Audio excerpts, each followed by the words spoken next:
Good morning. Today is February 17th, 2026, and let's get into the Word. Today's day 117, Daily Bible Reading. Procedures for the Sin Offering, Leviticus 4, 1 through 35, 1445 or 1279 BC. Then the Lord said to Moses, "Give the following instructions to the people of Israel." Let's see. This is how you are to deal with those who sin unintentionally by doing anything that violates one of the Lord's commands. If the high priest sins, bringing guilt upon the entire community, he must give a sin offering for the sin he has committed. He must present to the Lord a young bull with no defects. He must bring the bull to the Lord at the entrance of the tabernacle, lay his hand on the bull's head, and slaughter it before the Lord. The high priest will then take some of the bull's blood into the tabernacle, dip his finger in the blood, and then sprinkle it 7 times before the Lord in front of the inner curtain of the sanctuary. The priest will then put some of the blood on the horns of the altar for fragrant incense that stands in the Lord's presence inside the tabernacle. He will pour out the rest of the bull's blood at the base of the altar for burnt offerings at the entrance of the tabernacle. Then the priest must remove all the fat of the bull to be offered as a sin offering. This includes all the fat around the internal organs, the 2 kidneys, and the fat around them and near the loins and the long lobe of the liver. He must remove these along with the kidneys, just as he does with the cattle offered as a peace offering, and burn them on the altar of burnt offerings.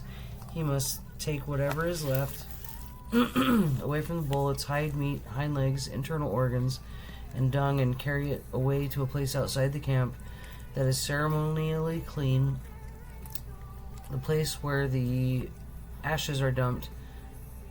There on the ash heap he will burn it on a wood fire. If the entire Israelite community sins by violating one of the Lord's commands, but the people don't realize it, they are still guilty. When they become aware of their sin, people must bring a young bull as an offering for their sin and present it before the tabernacle.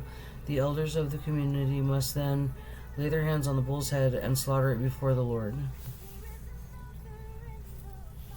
Okay, that was kind of the same as before, so I don't really want to go through all that again.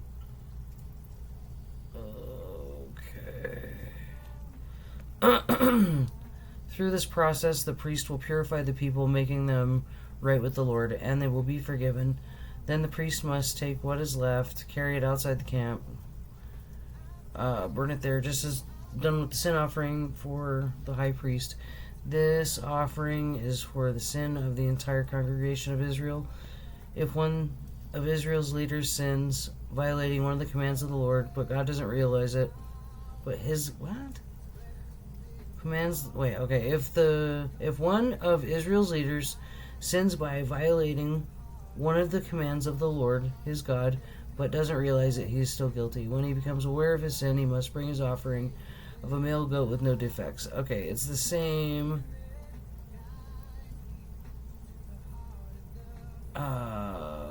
process. Okay, through this process, the priest will purify the leader from his sin and making him right with the Lord, and all will be forgiven. If any of the common people sin by violating one of the Lord's commands, but they don't realize it, they are still guilty. When they become aware of it, when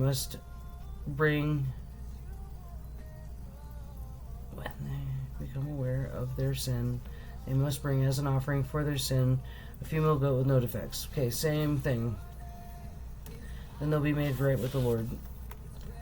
If people bring sheep as their sin offering, it must be female with no defects. They must lay a hand on the head, do the same thing, and then they will be right with the Lord, and the sin will be forgiven. Sins requiring a sin offering. If you are called to testify about something that you have seen or know about,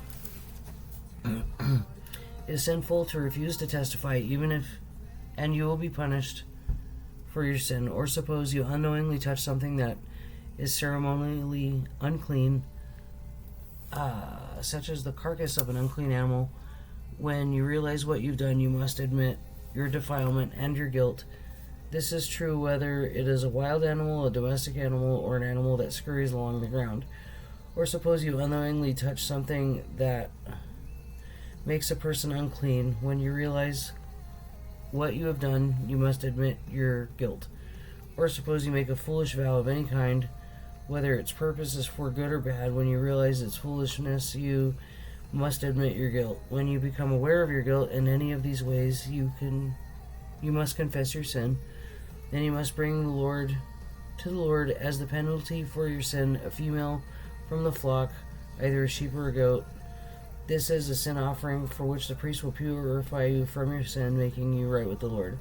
But if you cannot afford to bring a sheep, bring to the Lord 2 turtle doves or 2 pigeons for this penalty of your sin. One of the birds is for the sin offering, one is for the burnt offering. You must bring them to the priest, who will present the first bird as the sin offering. Okay, and then, we've been through what he does to it. Okay. Through this process, the priest will purify you of your sin, making you right with the Lord, and you will be forgiven. Okay, if you can't afford 2 turtle doves or pigeons, you may bring 2 quarts of choice flour for your sin offering. Since it is an offering for sin, you must not moisten it with olive oil or put any frankincense on it. Take the flour to the priest, who will scoop out a handful as a representative portion. He will burn it on the altar on top of the special gifts presented to the Lord. It is an offering for sin. Through this process, the priest will purify those who are guilty of any of these sins, making them right with the Lord, and they will be forgiven. The rest of the flour will belong to the priest, just as the grain offering. Procedures for the guilt offering. Leviticus 5:14 through 19. Then the Lord said to Moses, "If one of you commits a sin by unintentionally defiling the Lord's sacred property, you must bring a guilt offering to the Lord. The offering must be your own ram with no defects, or you may buy one of equal value with silver as measured by the weight of the sanctuary shekel. You must make restitution for the sacred property you have harmed by paying for the loss, plus an additional 20%. When you give the payment to the priest, he will purify you with the ram sacrificed as a guilt offering, making you right with the Lord, and you will be forgiven. Suppose you sin by violating one of the Lord's commands. Even if you are unaware of what you've done, you are guilty and will be punished for your sin. For a guilt offering, you must bring to the priest your own ram with no defects, or you may buy one of equal value. Through this process, the priest will purify you from your unintentional sin, making you right with the Lord, and you will be forgiven. This is a guilt offering, for you have been guilty of an offense against the Lord. Sins requiring a guilt offering. Leviticus 6:1 through 7. Then the Lord said to Moses, Suppose one of you sins against your associate and is unfaithful to the Lord. Suppose you cheat in a deal involving a security deposit, or you steal or commit fraud. Or you find lost property and lie about it, or you lie while swearing to tell the truth, or you commit any other such sin. If you have sinned in any of these ways, you are guilty. You must give back whatever you stole, or the money you took by extortion, or the security deposit, or the lost property you found, or anything obtained by swearing falsely. You must make restitution by paying the full price, plus an additional 20% to the person you have harmed. On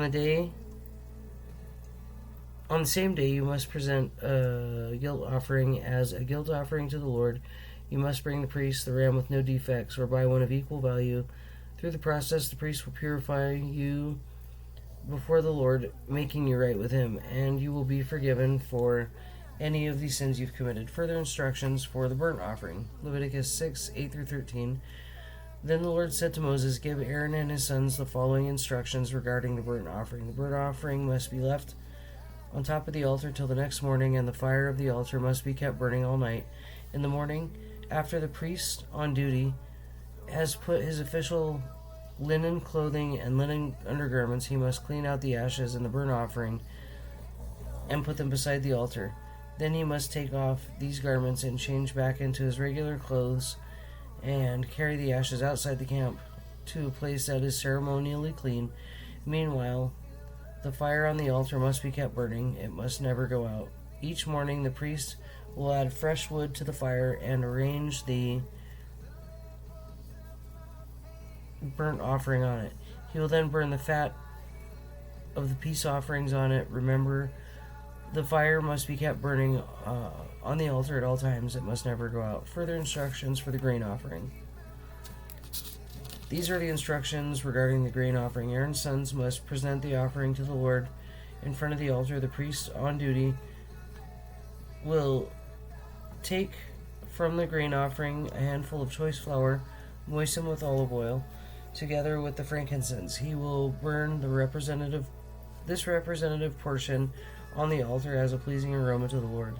Aaron and his sons may eat the rest of the flour, but it must be baked without yeast and eaten in a sacred place within the courtyard of the tabernacle. Remember, it must never be prepared with yeast. I have given it to the priests as their share of special gifts presented to me. Like the sin offering and the guilt offering, it is most holy. Any of Aaron's male descendants may eat from the special gifts presented to the Lord. This is their permanent right from generation to generation. Anyone or anything that touches these offerings will become holy. Procedures for the ordination offering. Leviticus 6:19-23. Then the Lord said to Moses, "On the day Aaron and his sons are anointed, they must present to the Lord a grain offering of 2 quarts of choice flour, half to be offered in the morning and half to be offered in the evening. It must be carefully mixed with olive oil and cooked on a griddle.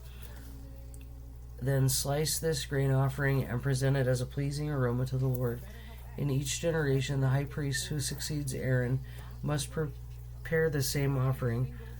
It belongs to the Lord and must be burned up completely. This is a permanent law. All such grain offerings of a priest must be burned up entirely. None of it may be eaten." Further instructions for the sin offering.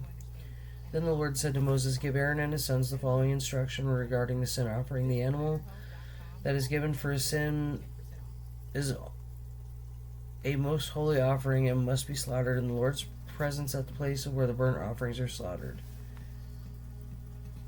Okay.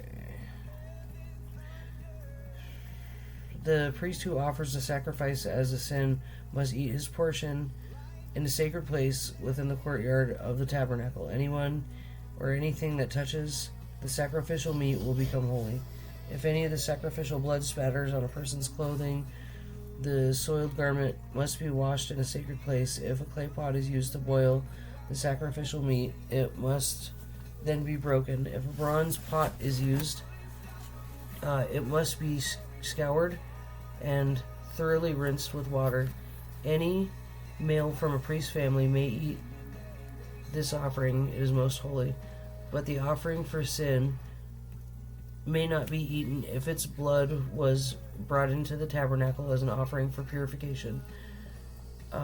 In the holy place, it must be completely burned with fire. Okay, that's it for today.